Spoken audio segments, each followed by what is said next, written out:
passe tout de suite à notre page culture.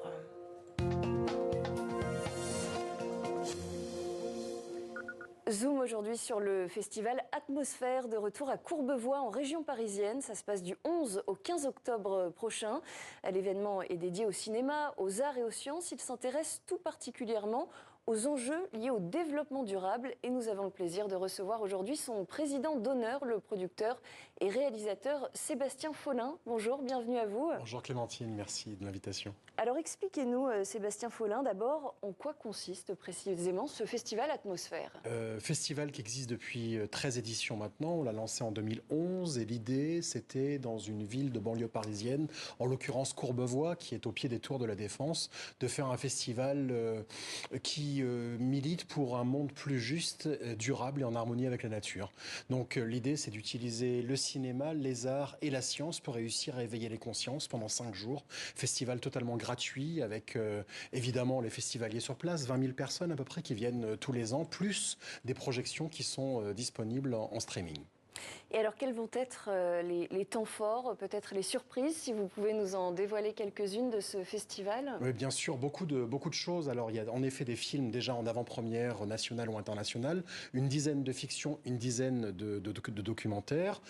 Ensuite, il y a des spectacles, il y a des performances artistiques, beaucoup de conférences avec les scientifiques qui nous accompagnent. On a la chance d'avoir un comité scientifique de très haut niveau. Et là, au cours de ce festival, de cette édition, Hélène Courtois, astrophysicienne, sera là. Pauline Zarouk, notre marraine scientifique, qui est également cosmologiste, sera présente.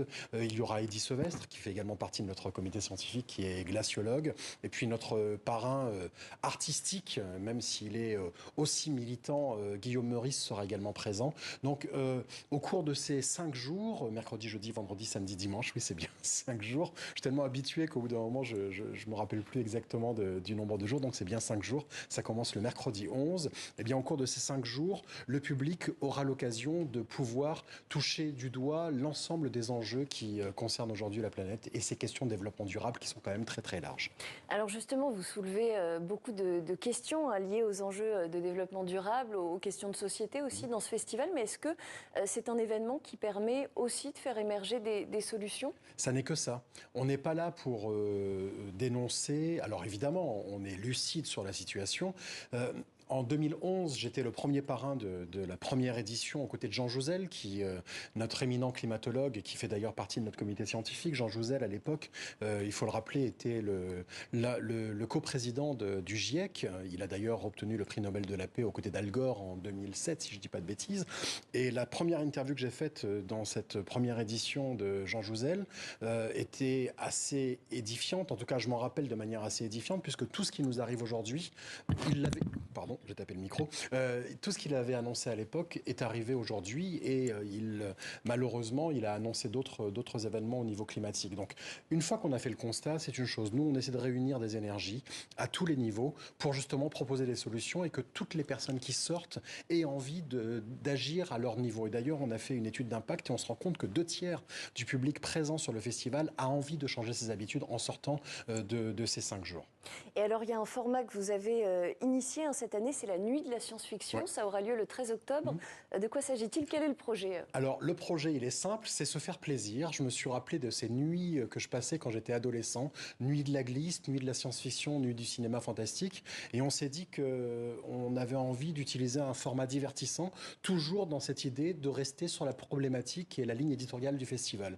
Donc, on va diffuser pendant toute une nuit, de 20h30 à 6h30 du matin, du cinéma de science-fiction, 3 grands films, 3 grands chefs-d'œuvre des films cultes. 2001 de l'espace, parle d'exploration spatiale, même si c'est beaucoup plus large que ça. Ensuite, Mars Express, qui est une avant-première nationale d'un film très attendu, un film d'animation en présence de l'équipe du film. Donc, ce sera une séance aux alentours de minuit, là où il sera question d'intelligence artificielle. Ensuite, on parle de l'épuisement des ressources avec Mad Max Fury Road, qui est donc le dernier volet de Mad Max de George Miller, qui est un chef-d'œuvre visuel absolument incroyable. Et puis, on finit par Matrix vers 4h du matin à peu près. Et puis, tous les festivaliers, à la fin de la nuit, se verront iront offrir un petit déjeuner. Et tout au cours de la nuit, alors il y aura des aspects très ludiques, puisqu'on fera des blind tests, des quiz, mais Pauline Zarouk sera présente, qui est notre marraine scientifique, et puis également Frédéric Ducarme, qui est un biologiste et philosophe. Donc on va également essayer d'apporter de l'intelligence à tout ça. Eh bien écoutez, en tout cas, on sera ravis de suivre ça avec grand plaisir. Merci beaucoup Sébastien Follin. Je rappelle que vous êtes donc le président d'honneur de ce festival Atmosphère à découvrir à Courbevoie gratuitement du 11 au 15 octobre prochain. Je vous propose de découvrir cela tout de suite en quelques images.